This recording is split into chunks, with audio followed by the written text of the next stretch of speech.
Harry 13 साल का बच्चा जो अमेरिका में रहता था वो बहुत शांत स्वभाव का था। उनकी पास की कॉलोनी में एक घर में सामान की सेकेंड हैंड सेल लगी थी।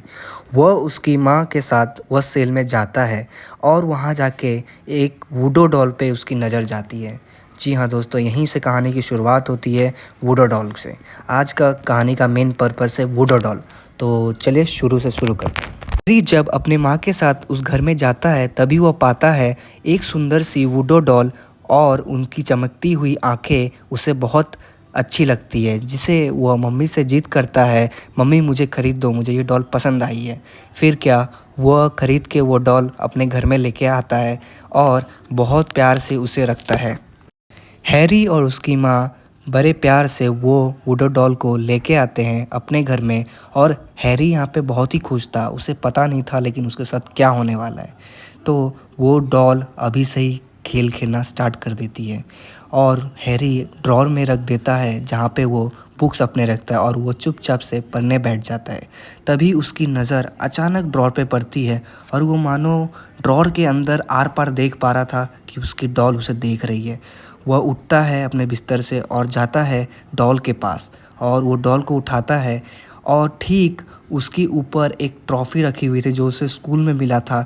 वह अचानक डॉल के ठीक नीचे जहाँ पे वो खड़ा था, वो डॉल के ठीक नीचे आके ट्रॉफ़ी गिर जाती है।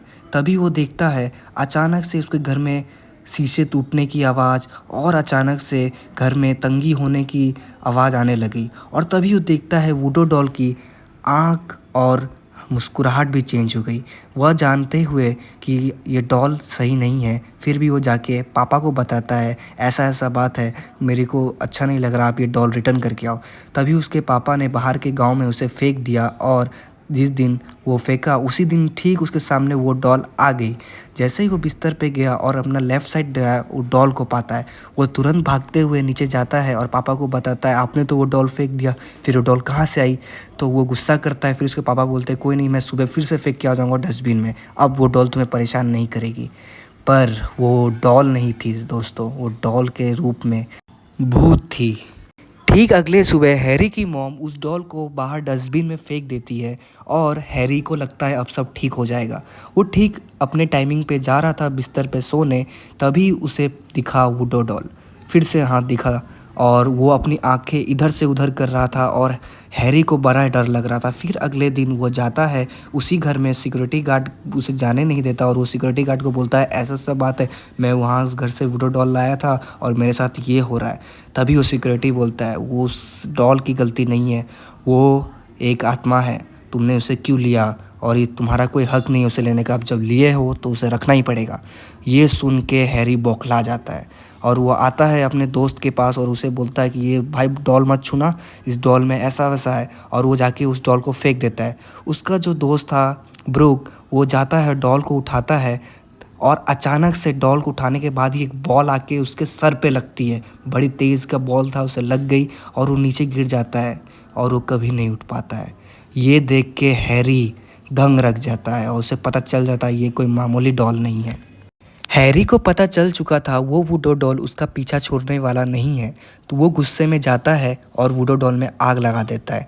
ठीक रात के 9 बजे वो पाता है वुडो डॉल उसके बगल में सो रही है और वो अगले ही दिन अपने पेरेंट्स को बताने के लिए उठता है अपने बिस्तर से और उसके पेरेंट्स ने देखा हैरी के माथे पे और माथे से लेकर फेस तक रेड डॉट बना हुआ है, ठीक एक खून के जैसा। ये बात अपने चर्च के फ़ादर से बोलता है, वो वुडो डॉल मेरा पीछा नहीं छोड़ रही है, और फ़ादर बोलते हैं ये कोई मामूली डॉल नहीं है, ये एक भूत और एक आत्मा का मिक्सचर है जो कि मैं इस पेटी में बंद कर रहा हूँ। और अगले ही दिन ठीक रात के 9 बजे जब वो बिस्तर पे सोने जा रहा था तब उसे रियलाइज़ हुआ कि मेरे बॉडी में से सब चीज़ ख़त्म हो गया और वो ठीक हो चुका था बिल्कुल।